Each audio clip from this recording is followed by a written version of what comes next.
जय हिंद। देखिए, इस वीडियो में बात करेंगे हम बेरोज़गारी के बारे में।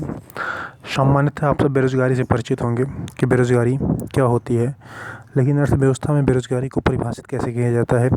आज हम देखेंगे कि बेरोज़गारी को अर्थव्यवस्था में कैसे परिभाषित किया जाता है। आइए देखते हैं कि बेरोज़गारी क्या होता है। एक ऐसी स्थिति जिसमें वे सभी कामगार जिनके पास काम नहीं है या काम नहीं करते, लेकिन रोज़गार को एक्सचेंजों, मध्यस्थों, मित्रों या रिश्तेदारों के माध्यम से काम की तलाश में हैं। ये संभावित नियोक्ता को नौकरी के लिए आवेदन भेजते हैं या अपनी इच्छा प्रकट करते हैं, या वर्तमान में प्रचलित मजदूरी दर पर काम करने को तैयार नहीं है। दूसरे शब्दों में बेरोज़गारी की परिभाषा अगर देखें, जब देश में कार्य करने वाली जनशक्ति अधिक होती है किंतु काम करने के लिए राजी होते हुए भी बहुतों को प्रचलित मजदूरी पर कार्य नहीं मिलता, तो उस विशेष अवस्था को बेरोज़गारी या अनएम्प्लॉयमेंट की संज्ञा दी जाती है। देखिए, बेरोज़गारी के कई प्रकार होते हैं। अर्थव्यवस्था में इसके कई प्रकारों में बांट के रखा गया है। पहला, संरचनात्मक बेरोज़गारी। संरचनात्मक बेरोज़गारी वह बेरोज़गारी है जो अर्थव्यवस्था में होने वाले संरचनात्मक बदलाव के कारण उत्पन्न होती है। अर्थात जब इकोनॉमिक्स अर्थव्यवस्था में कोई संरचनात्मक बदलाव किया जाता है तो बेरोज़गारी उत्पन्न होती है, जिसे संरचनात्मक बेरोज़गारी कहते हैं। बेरोज़गारी के दूसरे प्रकार में अल्प बेरोज़गारी है। अल्प बेरोज़गारी वह स्थिति होती है जिसमें एक श्रमिक जितना समय काम कर सकता है उससे कम समय वह काम करता है। दूसरे शब्दों में, वह एक वर्ष में कुछ महीने या कुछ प्रतिदिन कुछ घंटे बेकार रहता है। ऐसी स्थिति को अल्प बेरोज़गारी कहते हैं। अल्प बेरोज़गारी दो प्रकार की होती है। पहला, दृश्य अल्प बेरोज़गार।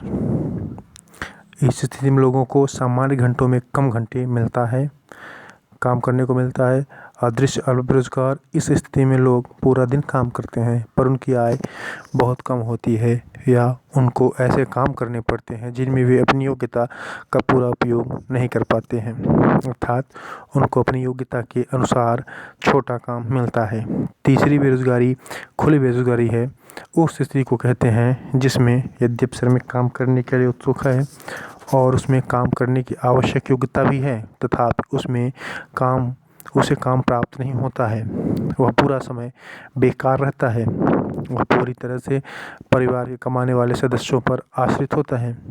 ऐसी बेरोज़गारी प्रायः कृषि श्रमिकों, शिक्षित व्यक्तियों तथा उन लोगों में पाई जाती है जो गांव से शहरी हिस्सों में काम करने की तलाश में आते हैं पर उनको कोई काम नहीं मिलता। यह बेरोज़गारी का नग्न रूप है, अर्थात खुली बेरोज़गारी है। और चौथा प्रकार होता है मौसमी बेरोज़गारी। इसका अर्थ है एक व्यक्ति को वर्ष में केवल मौसमी महीनों में काम प्राप्त होता है। भारत में कृषि क्षेत्र में यह आम बात है। इधर बुआई तथा कटाई के मौसम में अधिक लोगों को काम मिल जाता है किंतु शेष वर्ष में बेकार रहते हैं। एक अनुमान के अनुसार यदि कोई किसान वर्ष में केवल एक ही फसल की बुआई करता है तो कुछ महीने तक बेकार रहता है। इस स्थिति को मौसमी बेरोज़गारी माना जाता है। अगली बेरोज़गारी का प्रकार चक्रीय बेरोज़गारी है, जो पांचवें प्रकार की बेरोज़गारी है। यह ऐसी बेरोज़गारी तब उत्पन्न होती है जब अर्थव्यवस्था में चक्रीय ऊंच नीच आती है। तेजी, आर्थिक सुस्ती, आर्थिक मंदी तथा पुनरुत्थान चार अवस्थाएं या चक्र हैं जो एक पूंजीवादी अर्थव्यवस्था की मुख्य विशेषताएं हैं।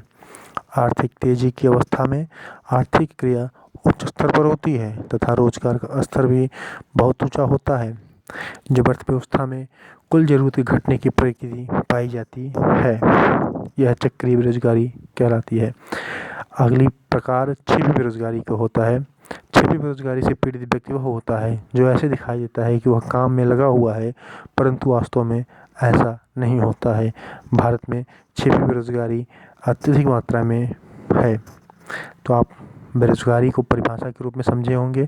सामान्यतः बेरोज़गारी सब जानते हैं, लेकिन यहाँ पर हमने देखा कि बेरोज़गारी को अगर परिभाषित करना हो तो किस प्रकार से परिभाषित किया जाता है और अर्थव्यवस्था में बेरोज़गारी को कितने भागों में बांट कर रखा गया है, आपने देखा।